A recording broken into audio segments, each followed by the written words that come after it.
Sabi ni Daniel Rason, kung aalis kayo dito, saan kayo pupunta? Napakatinding pambabakod na salita. Di po ba mga kapatid? Saan kayo pupunta? Bakit? Sigurado ba kayo, Daniel Rason, na yung iglesia mo ay iglesyang sa Diyos? Paano mo mapapatunayan na iglesyang sa Diyos ang iglesia ninyo? Sis Baby de Jesus, susumpain ka ng Diyos, Sis Baby de Jesus. Alam na alam mo na sa demonyo ang iglesia na yan. Nagpapakasangkapan ka, Sis Baby de Jesus? Ikaw din, Sis Luz Cruz. Susumpain kayo ng Diyos. Makakasama kayo, makakadamay kayo sa parusa at sa sumpa ng Diyos kay Daniel Rason pagka nagpatuloy kayong magpakasangkapan dyan. Bradley Quezon at tiyuhin ko, susumpain kayo ng Diyos pagka nagpatuloy kayong magpakasangkapan sa kasinungalingan ni Daniel Rason. Bakit? Sabi ng Biblia, sa nakakaalam nga ng paggawa ng mabuti at ito'y hindi ginagawa, ito'y kasalanan sa kanya. Alam ninyo ang mabuti. Ano ba ang mabuti? Tama bang paghiwa-hiwalayin ninyo ang Sabi ng Panginoong Jesucristo, doon sa mga apostol niya, sa mga alagad niya, Panginoon, meron kaming nakita na nagpapalayas ng masamang espiritu sa iyong pangalan. Pinagbawalan namin, nagpapagaling siya, pinagbawalan namin. Dahil hindi natin siya kasama, hindi namin siya nakikilala. Anong sabi ng Panginoong Jesucristo? Huwag niyo siyang pagbawalan, sapagkat ang hindi laban sa atin ay sumasa atin.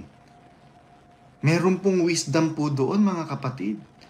Meron po palang kumikilala sa Panginoong Jesucristo na ina-acknowledge po niya na hindi naman kasama nila.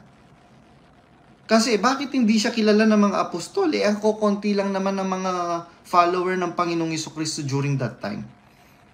Pero bakit po? Sinabi ng Panginoong Jesucristo, mga kapatid, na huwag niyo siyang pagbawalan sapagkat ang hindi laban sa atin ay sumasa atin. Ngayon, Daniel Rason, hindi ba pinagtatanggol pa kita dati? Na mga kapatid, huwag po kayong mahihiya. Iparating ninyo kay Daniel Rason, kay Brad Daniel Rason, lahat ng mga bagay na dapat niya malaman, na mga korupsyon, mga pang-aapi, na ginagawa ng mga manggagawa, mga KNP, mga district servant, para po makapamahala siya ng maayos. Pero anong sabi mo, Daniel Rason? Huwag ninyong huwag ninyong i-disregard, babaliwalain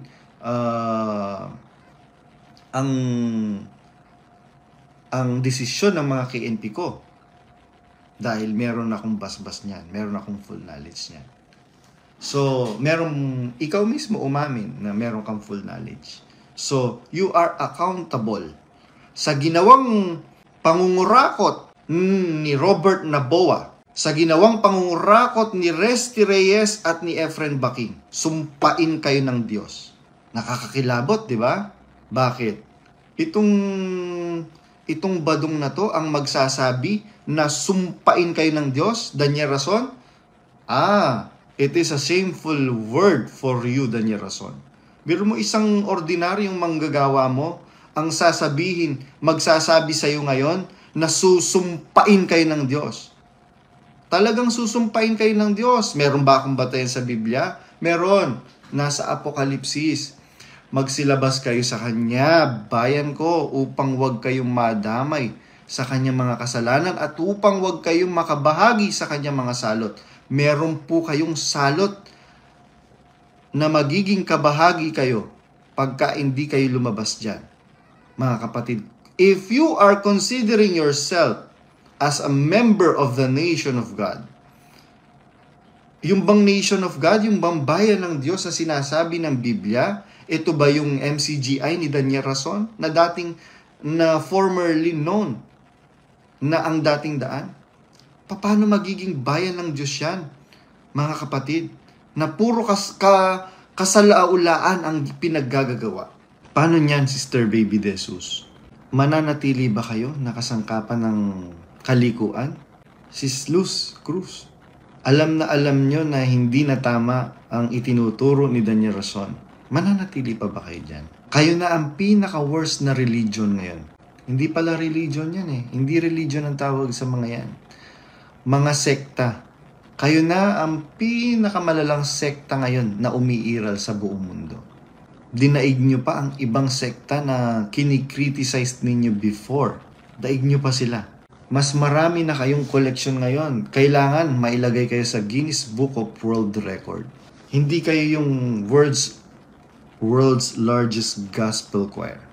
Kayo yung world's most terrible sect sa nakakaalam nga ng paggawa ng mabuti at ito'y hindi ginagawa. Ito ay kasalanan sa kanya. Alam ninyo ang mabuti, Brad Josel. Alam mo, Brad Josel Malyari, kung ano ang ginawa sa akin ng pamilya ni Daniel Rason. Particularly, primarily ng mga magulang ni Daniel Rason.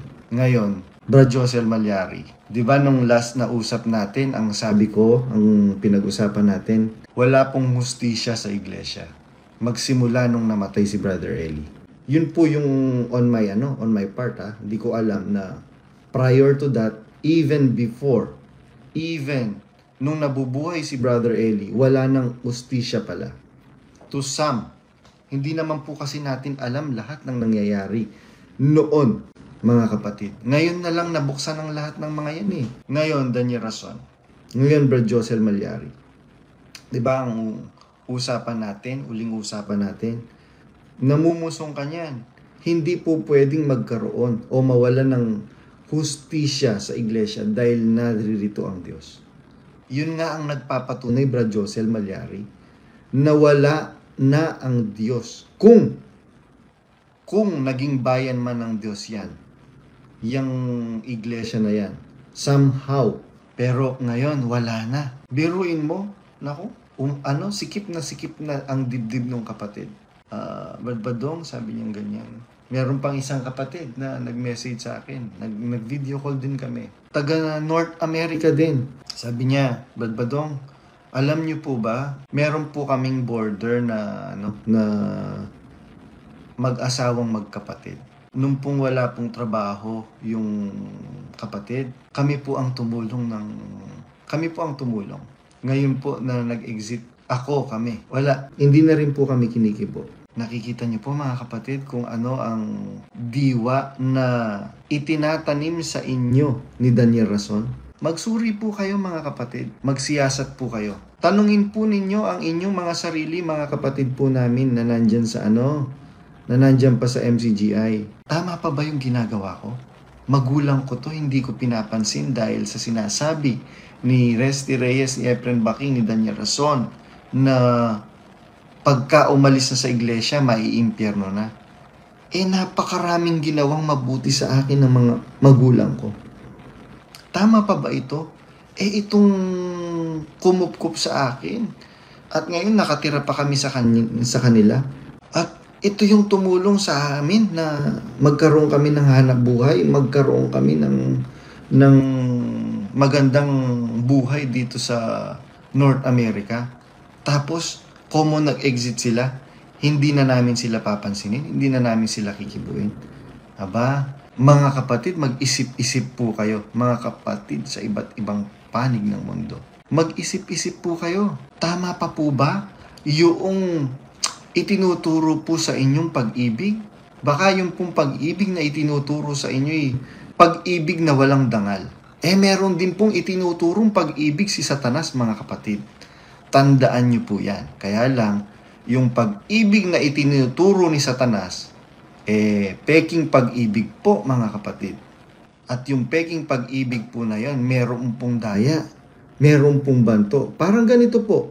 Hindi ba pagmamalasakit? Kung makikita po ninyo sabi niya nung nag-aayuno ang Panginoong Jesucristo sa ilang, kung ikaw ang anak ng Diyos, gawin mong tinapay ang batong ito. Nakita niya, nagugutom na yung Panginoong Jesucristo anong gagawin niya ngayon? Ito, kung ikaw, di ba, anak ka ng Diyos, gawin mong tinapay ang batong ito. Pag-ibig, di po ba? Waring may pagmamalasakit. Yun din yung sinasabi ni San Pablo. Mag-ingat kayo mga kapatid sa waring nagmamalasakit sa inyo. na ang gusto ipagmalasakit nyo rin sila. Sino po ba mga kapatid ang dapat nating ipagmalasakit? Di po ba bilang anak ang dapat nating ipagmalasakit unang-una ang ating mga magulang? Pero matanda na yung mga kapatid na kausap ko kahapon.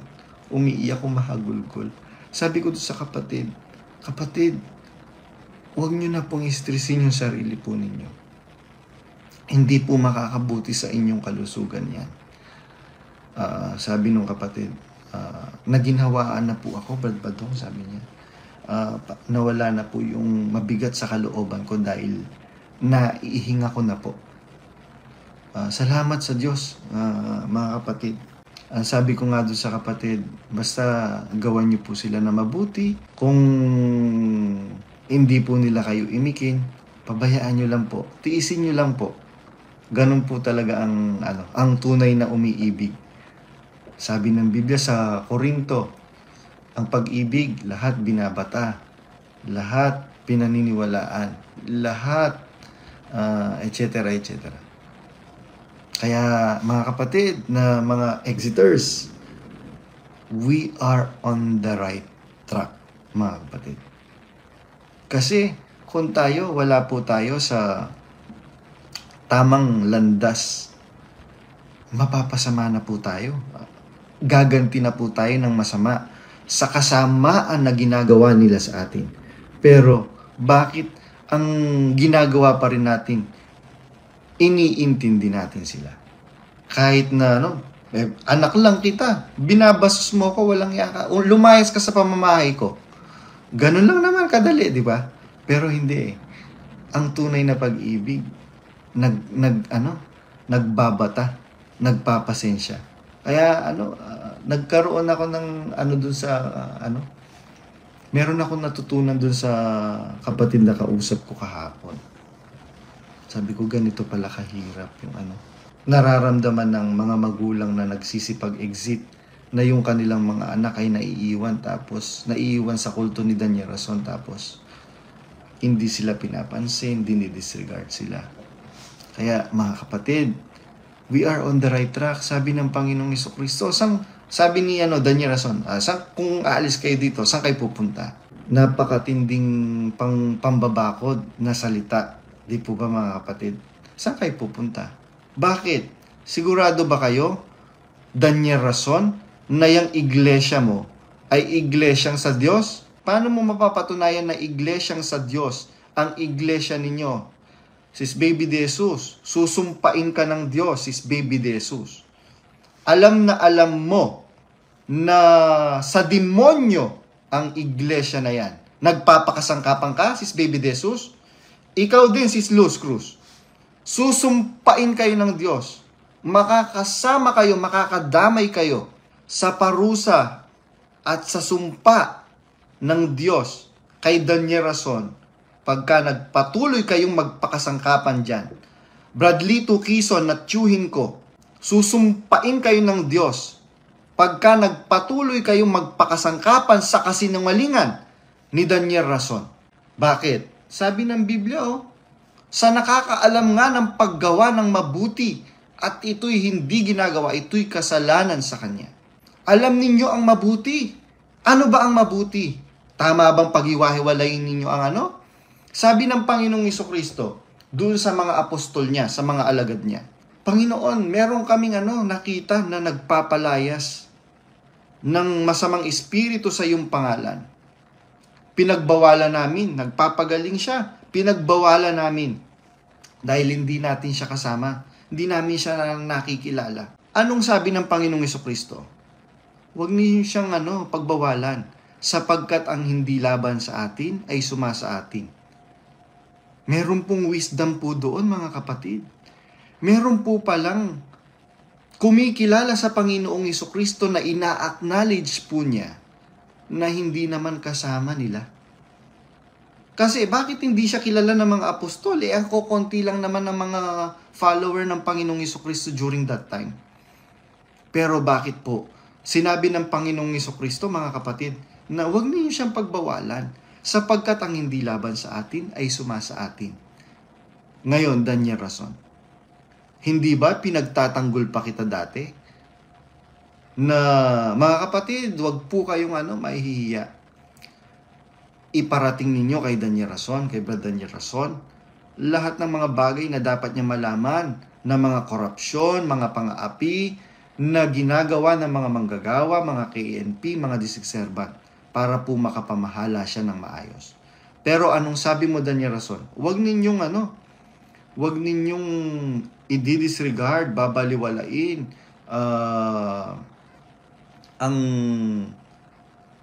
ang desisyon ng mga KNP ko.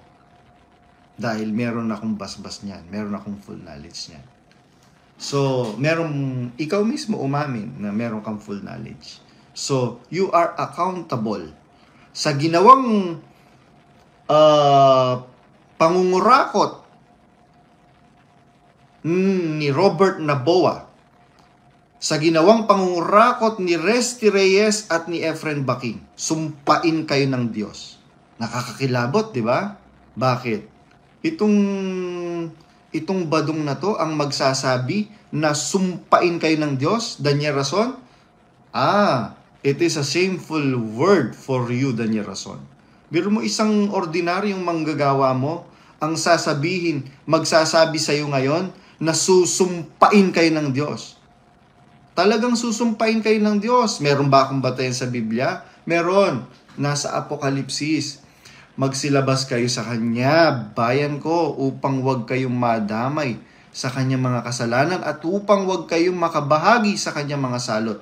Meron po kayong salot na magiging kabahagi kayo pagka hindi kayo lumabas dyan.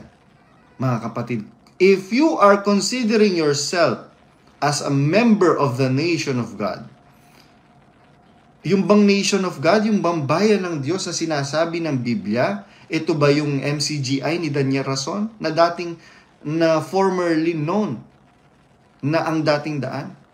Paano magiging bayan ng Diyos yan, mga kapatid, na puro kasalaulaan ang pinaggagawa?